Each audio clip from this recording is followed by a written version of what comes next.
Hello everyone, welcome back to wisdom crafts. आज हम class 11th के फर्दर टॉपिक को डिस्कस करने जा रहे हैं। अगर आपको याद हो तो हमने लास्ट क्लास में एक टॉपिक किया था जिसका नाम था work energy theorem for a constant force, right? जिसमें हमने वर्क एनर्जी थ्योरम मतलब वर्क और एनर्जी के बीच में एक रिलेशन को फाइंड आउट किया था। आज हम उसी का सेकेंड पार्ट करने जा रहे हैं जिसमें हमें डिस्कस करना है work energy theorem for a variable force. देखिए, वहां पर मेरे पास कांस्टेंट फोर्स थी, मतलब मैं सेम फोर्स से एक ऑब्जेक्ट को एक जगह से दूसरी जगह पर मूव करती आ रही थी। अब ये बात है कि अब मुझे वहां पर वेरिएबल फोर्स चाहिए, मतलब कहने का मतलब है कि फोर्स वहां पर चेंज हो रही है। अगर फोर्स वहां पर चेंज हो रही है तो अब हम इस एक्सप्रेशन को, मतलब वर्क और एनर्जी के बीच का जो रिलेशन है उसको अब हम कैसे फाइंड आउट करेंगे, वो हम डिस्कस करने वाले हैं। ठीक है, आइए चलिए हम लिखना भी स्टार्ट करते हैं। सपोज हम बात करते हैं अब हम क्या करेंगे, अब हम सपोज करेंगे कि हमारे पास एक वेरिएबल फोर्स है, ठीक है, जो कि एक बॉडी पर एक्ट कर रही है। ठीक है, एक मेरे पास एक फोर्स है। अब उस फोर्स का नाम भी, वेरिएबल फोर्स को भी मैं एफ से डिनोट करती हूँ, ठीक है, क्योंकि अब ये नेक्स्ट टॉपिक है तो हम चेंज नहीं करेंगे, हम सेम से ही मूव करेंगे। ठीक है, अब देखो, अब हमारे पास एक फोर्स है, मैं एक फोर्स लेट कर रही हूं जिसका नाम है कैपिटल एफ। ठीक है, अब वो कैपिटल एफ किसी ऑब्जेक्ट के मास के ऊपर, अब एक ऑब्जेक्ट है मेरे पास, चाहे मान लीजिए ये पेन है मेरे पास, ठीक है, मैं अब इसी के ऊपर एक फोर्स लगा रही हूं जिसको नाम मैं एफ दे रही हूं। ठीक है, अब वही फोर्स मैं किसके ऊपर लगा रही हूं? इस पेन के ऊपर। इस पेन का मास है स्मॉल एम। ठीक है, अब जब मैं इस पेन के ऊपर फोर्स लगा रही हूं तो ये जो पेन है ये एक जगह से दूसरी जगह पर मूव करेगा, मतलब वहां से डिस्प्लेस करेगा। अब उस डिस्प्लेसमेंट को हम डीएस से डिनोट करेंगे। अब देखिए, अब जब वो वहां से मूव कर रहा है तो हमारे पास थीटा की वैल्यू क्या होगी? यहाँ पर 0 डिग्रीज। ओके, थीटा हमारे पास यहाँ पर क्या होगा? 0 डिग्रीज। आइए चलिए जरा हम लिखना स्टार्ट करते हैं इसमें। अब हम लिखेंगे कि सपोज हमारे पास एक वेरिएबल फोर्स है जो एक्ट कर रही है एक बॉडी पर और डिस्प्लेस कर रही है, क्या डिस्प्लेस कर रही है? डिस्प्लेसमेंट अपनी ही डायरेक्शन में। ठीक है, अब देखिए लिखते हैं, suppose suppose a variable force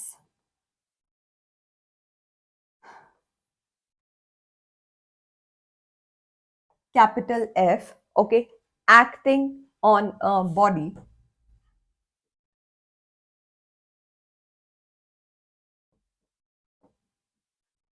ठीक है, एक बॉडी पर एक्ट कर रही है जिसका मास है हमारे पास स्मॉल एम।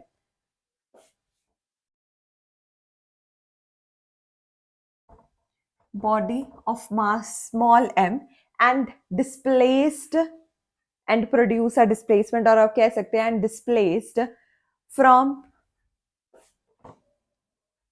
एंड डिस्प्लेस्ड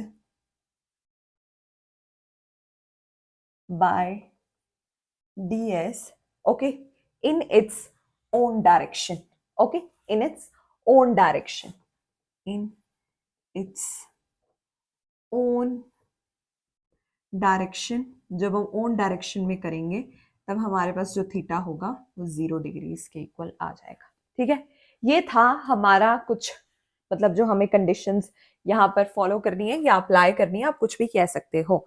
ठीक है, अब देखो, अब यहाँ पर वर्क डन क्या होगा? अब मुझे पता है कि वर्क डन की जो हमारे पास जो बेसिक फॉर्मूला है वो तो हमें पता ही है। Work done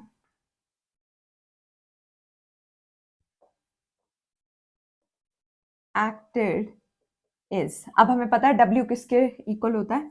W is equal to F dot D S. अब यहां पर हमारे पास थीटा जो है वो 0 है तो हम क्या लिखेंगे? Cos theta.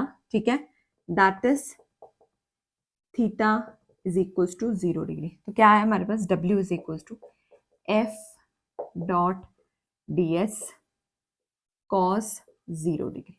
ठीक है, आई होप आपको यहां तक तो समझ में आ ही गया। आप एक बार देख सकते हो कि आपको यहाँ पर कोई डाउट तो नहीं है। आप कमेंट भी कर सकते हो कि अगर आपको कोई डाउट होगा।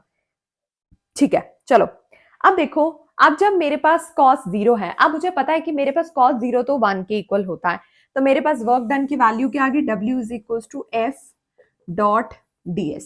ठीक है, अब मैं यहाँ पर according to Newton second law लगा सकती हूँ। मुझे पता है न्यूटन का सेकेंड लॉ क्या कहता है, that is mass times acceleration is the Newton second law. Okay, तो यहाँ पर we know F is equals to ma। ठीक है, F is equals to ma। अब जब मेरे पास F is equals to ma है तो मैं यहाँ पर पुट कर सकती हूँ W is equals to m dot a ds। ठीक है, m dot a ds। I hope आपको यहाँ तक भी अच्छे से समझ में आ गया हो। अब हमारे पास यहाँ पर ma आ गया है। अब देखो, अब जब मैं इसकी बात करती हूँ, किसकी बात कर रही हूँ अब जब मैं ma की बात की थी मैंने, अब आपको पता है कि हमारे पास जो a होता है वो a क्या होता है, एक्सेलरेशन क्या होता है, rate of change of velocity. क्या मैं इसे ऐसे लिख सकती हूँ, m dv by dt। Obviously मैं लिख सकती हूँ। अब ये जो a की वैल्यू मैं यहाँ पर, सॉरी मैं m की वैल्यू, हाँ एक चीज और यहाँ पर हम थोड़ा चेंजेस कर सकते हैं। देखो अब मैंने ये लिख दिया, अब मुझे पता है कि dv बाई dt होता है। ठीक है, अब मैं ये f की वैल्यू क्या मैं यहाँ पर पुट कर दूं, हाँ जी हम यहाँ पर इसको पुट कर देते हैं, m dv by dt dot ds। Right, ये आ गया हमारे पास। यहाँ तक तो आई थिंक हमें इजी लग रहा है। अब देखते हैं आगे। ठीक है, ये आ गया हमारे पास यहाँ तक m। ओके, अब इसे ds, अब मैं अगर देखूं, अब ये मेरे पास जो ये चीज है ये dv बाई dt, मतलब ds बाई dt क्या होता है, rate of change of velocity, मतलब वेलोसिटी होता है ये। ठीक है, तो मैं क्या लिख सकती हूँ, w is equal to M V dv।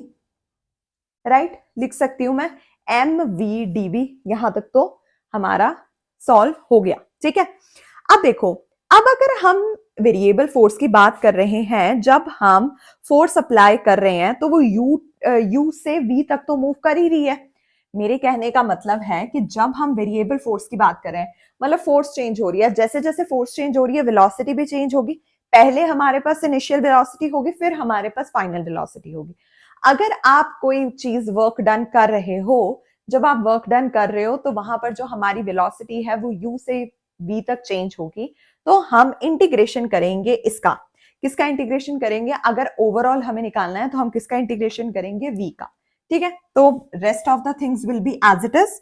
और m हमारा यहां पर आ गया, ये आ गया u से v तक v डॉट dv। ठीक है, ये आ गया हमारा v डॉट dv। यहां तक तो हम इंटीग्रेशन का साइन हमने लगा दिया है। अब हम इसको इंटीग्रेट करेंगे। ठीक है, देखो अब जब मेरे पास अब v है, v का इंटीग्रेशन क्या होगा, v स्क्वायर बाय 2। ठीक है, v का इंटीग्रेशन क्या होगा, v स्क्वायर बाय 2।